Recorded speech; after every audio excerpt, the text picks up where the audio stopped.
Ibang pa po rito, nung maandakit po ba yung complaint ni Mayor Baste? Kasi naandakit nga po, base sa circular na yun. Na-notify po ba si Mayor Baste doon sa pangyayari? Was he notified?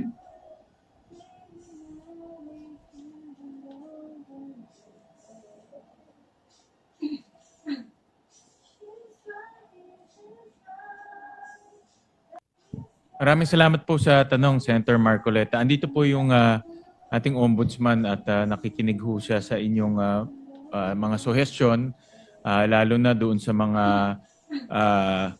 bagay na sa tingin nyo ay hindi ho malinaw o pwede pong magdulot ng kaguluhan sa isip ng taong bayan. At siya naman po ay bukas yung kanyang isip para po maayos itong mga proseso na ito. Ngayon, in relation doon po sa inyong tanong, yung DPWH cases po, eventually ito po ay nadakit at iniimbestiga na ho. No? So,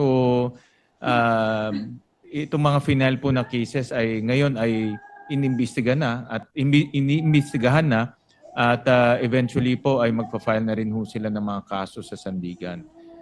So, yun po ay tumatakbo na, in other words. So pwede ho maging kampante ho tayo na hindi ho yun ay, hindi, yung mga kaso ng DPWH ay hindi po nawala. Bagkus yun po ay tuloy-tuloy na inimbestigahan at magpa-file na rin po ng kaso. Hindi po, tinatanong ko lang doon, Mr. President, dahil nga po sa pangyayari na yun, hindi po naging consistent ang aplikasyon. Dahil nga, na preventive suspension yung mga opisyalis, tinatanong ko lang po, parang wala nang base sapagkat nawala po yung docket eh. Yun lang naman po yung tinatanong ko. Ibig sabihin, kung may ginawa kang isang bagay na nakabuti, meron din nakasama. Nawala ng basis din po yung kabila. Tama po. Kung po sa katanungan nyo kung na-notify si Mayor Baste, ito po ay internal process ng ombudsman. So, sa tingin ho nila ay hindi na ho kailangan i-notify. No? So, ito po itong proseso na ito, yung pagdadakit o pag-verify, ito pa internal process po nila. Ganun na lang po ang kanilang pangangatwiran, Mr. President. Paano naman mangingigibabaw ang isang internal process ng ombudsman? Doon po sa malakihan at napaka-importanting provision ng ating saligang batas na due process. The first requirement of due process is notice. Ibig ba sabihin po, wala man lang karapatan ng isang tao na naghabla para malaman niya kung anong kinahinatnan ng kanyang asunto? Na hindi man lang sinabi sa kanya na, yung asuntong pinail mo, inalisan na namin ang docket dahil sa mga ganitong mga alalahanin na aming nakita. Doesn't he deserve to be notified, Mr. President? Because if he was notified, he could have been given the chance to file a motion for reconsideration, which is again a part of due process.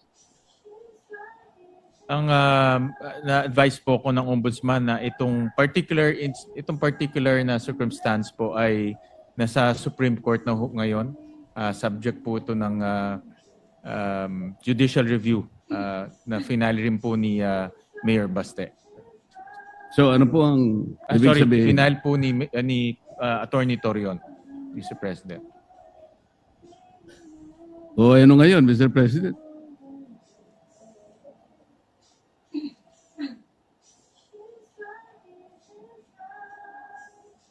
So ito po ay under the judicial review po ng Supreme Court. Oo nga po. Circumstances po. Oo nga po, pero hindi nasasagot yung tinatanong ko po. Very simple lang po eh. Yung pangangailangan ng isang taong ma-notify man lang kung ano ang kinahinatnan ng kanyang inihabla. Nung habla niya, isang bagay na karapatan ng bawat isa. Yun po ay isang requirement ng due process. Ma-notify ka lang. Malaman mo lang kung anong nangyari. Dahil po ba, kapag ni-notify nyo siya, that will trigger the filing of a motion for reconsideration. At base po sa rules ng ombudsman, mangangailangan po kayo at least ng 15 days. Para sa ganon, ma-resolve ninyo yung kanyang motion for reconsideration. Hindi nyo kailangan yung 15 days kasi nga, baka hindi maisama sa shortlist ang pangalan ng aking kaibigan. Ito po yung ating sinasabi. Mr. President, sana po lahat ng ginagawa natin ay nasa ilalim ng transparency.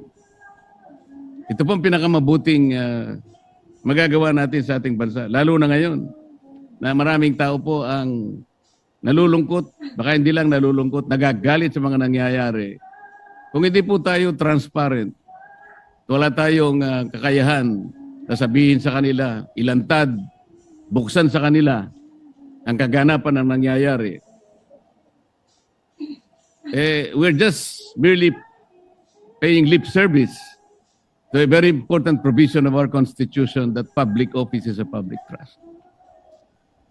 Maraming salamat po sa panahon, Mr. President.